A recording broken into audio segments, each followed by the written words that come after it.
Believe by Catherine Sparrow. Is it because you're black? No.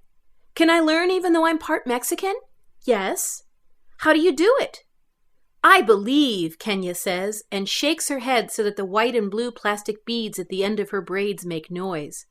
I'll believe, Maria says. There's lots of things she believes in as hard as she can. Santa and Jesus and her little sister not being retarded. Then watch, Kenya says. She raises her hands and claps them together twice. Suddenly there is a quarter in each of her hands, silvery new.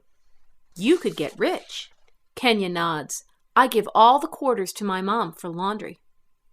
The recess monitor blows the whistle and they get in line and go back to the classroom. All day Maria thinks about magic and practices believing. She tries to make her teacher call on her every time she raises her hand. She tries to turn her pencil into a pen. At dinner that night, she believes the potatoes in her mouth are chicken and that the chicken is potatoes. It's hard to tell if it works because her mouth tastes like both. Maybe it works a little.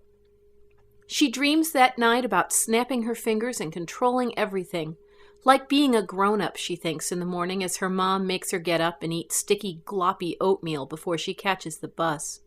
Just like a grown-up, I'll control everything. Kenya has saved her a seat on the bus, and Maria plops down beside her. I've been practicing. Kenya nods her head. It takes lots of practice. How long did it take you? Forever! Kenya claps her hands and makes 2 more quarters appear. At lunch, she buys 2 chocolate milks with her quarters and gives one to Maria. It is sweet and thick and better than the wheat bread and yellow rubber cheese sandwich her mom packed for her.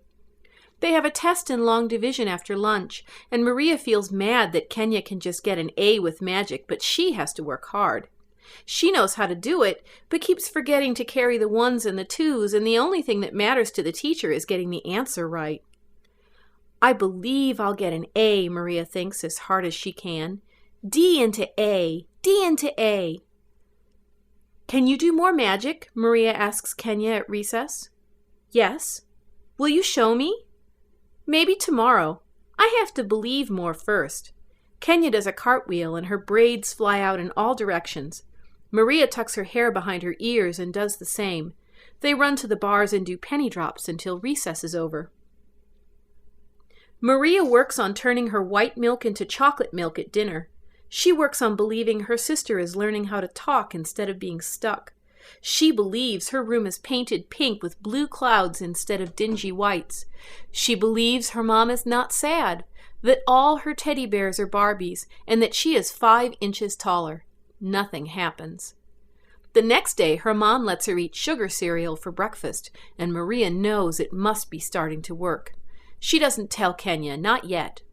Her math test is handed back with a big fat D on it, but next to it is a plus. I believe, Maria thinks. Kenya is grumpy at lunch and won't make quarters for chocolate milk. Maria talks to Sophie instead.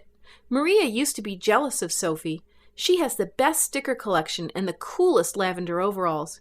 But she's also all the way white, and Maria believes, despite what Kenya says, that all the way white can never learn magic.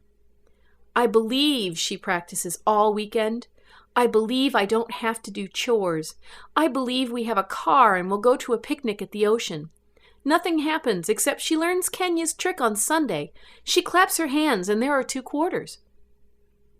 Maria has an old chipped pink piggy and she puts the quarters in it until it's full.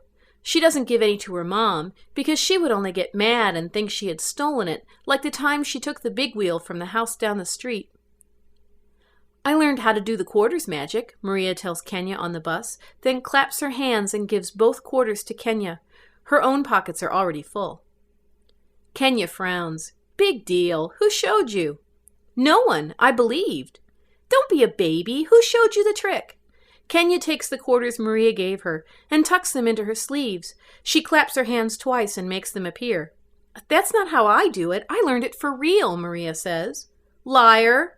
But Maria turns and pretends not to hear, because outside the grubby bus window there is a pink sky with blue clouds that is prettier than anything she has ever seen. This has been a Podcastle miniature. Believed was written by Catherine Sparrow. Catherine has had stories in a number of small press venues and is currently looking for a home for her young adult sci-fi tales of a girl coming of age amid alien-manufactured drugs and a revolution. Believe was published by the now-defunct Sun & Foe in 2006. You can still find this story online at sunandfoe.com/believe, along with other free fiction. It was read by Podcastle Associate Editor and co-host Ann Leckie of annleckie.com. Links mentioned in this outro can be found on our website. Visit us on the web at podcastle.org.